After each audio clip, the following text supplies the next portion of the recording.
Friday, we're back. This is This Week in Raid.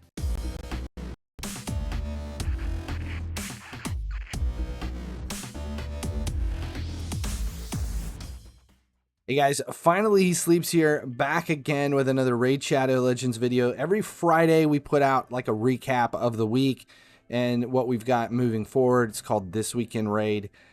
Obviously, the big thing is Siege. And before we really get into this, there's one major elephant in the room. And I'm not talking about the rewards, because there's been a lot of talk about the rewards and how looking at things that the rewards really aren't worth it, that kind of stuff. That's not the big elephant in the room. The big elephant in the room is that, holy shit, this thing is massively complex.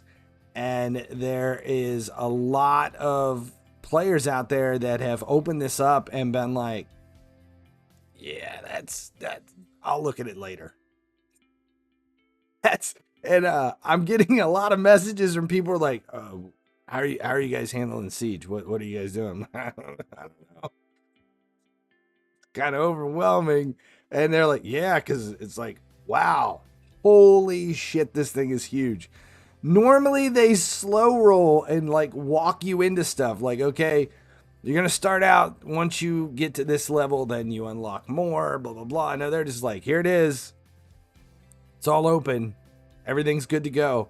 And the amount of off game communication and work that is required for this, to know exactly what your clan is doing. If you don't have a clan that talks and communicates outside a game through WhatsApp or Discord or you know Snapchat or whatever, however you guys are communicating, if you don't have a clan that talks, you're screwed.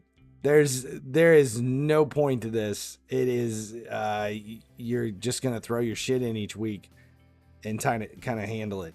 You have to put a few of your clan members in charge, and those have to be the ones that are the dedicated guys that are always in there and know what's going on, and they are going to have to be the ones to kind of map this out for everybody else, because it is so just interconnected with everybody that you don't want a few rogues just kind of throwing their shit in because they're not paying attention or don't know what to do. So the way this works, it is a 2-week rotation, and it's all 2 weeks.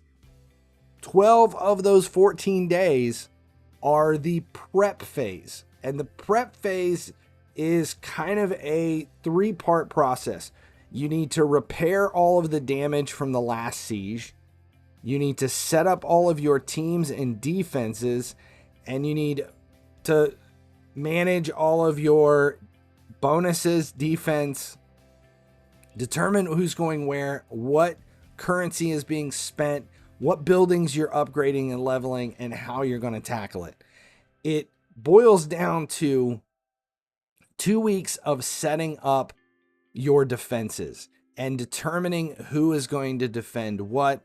And you start from the middle out, because you can only use your champions, in so many places. So if you waste important champions on the outside of your defenses and you make it really difficult in the easy stages, once you get into where it's important, you won't have the defense champions there, and they'll just be able to walk through, because it all comes down to controlling your stronghold and the 2 main towers beside it, which are your defense tower 4 and your defense tower 5. Those 2 buildings, along with the magic tower in front, that's your last line of defense. And if you can control that inner ring and your stronghold, then you can pretty much keep the other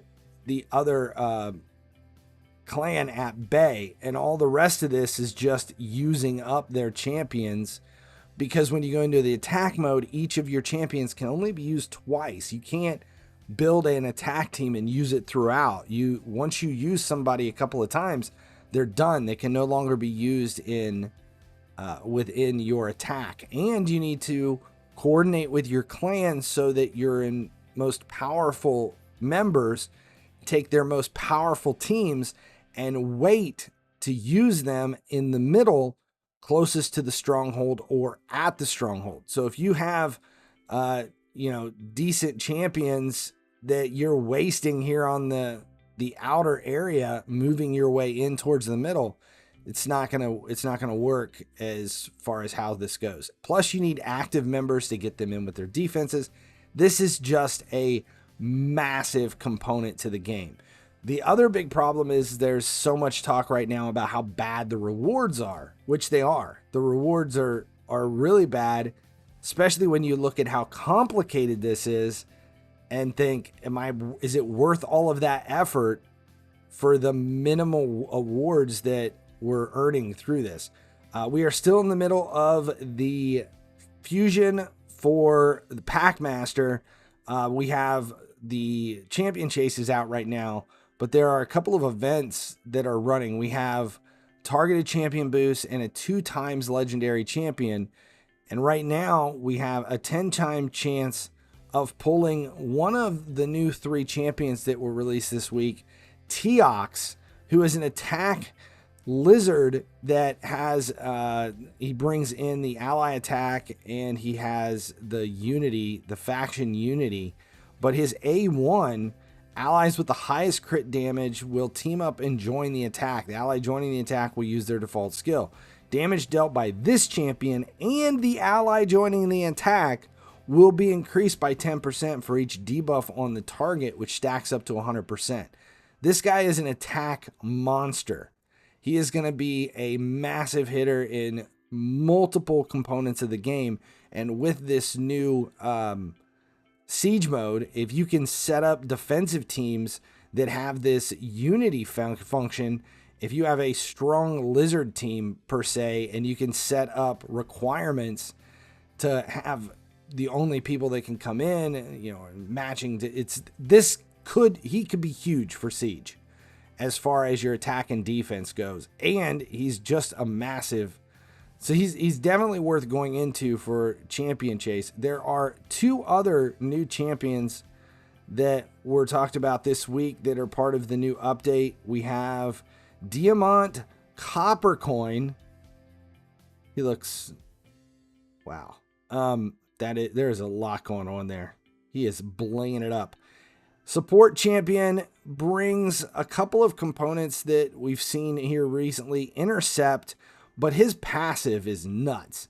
Has a 50% chance to convert a debuff into a buff before it is placed on this champion. So if he gets hit with decreased attack, it turns into increased attack. Decreased defense turns into increased defense. Kind of understand what it is. But the decreased crit damage becomes a 30% increased crit damage. Same with increased crit rate.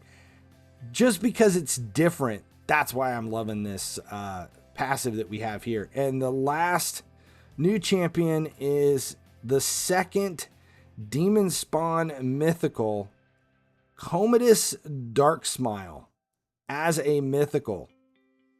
The mythicals are, he disappeared. Holy shit, that's his passive. When he turns into his mythical, never mind, he's back.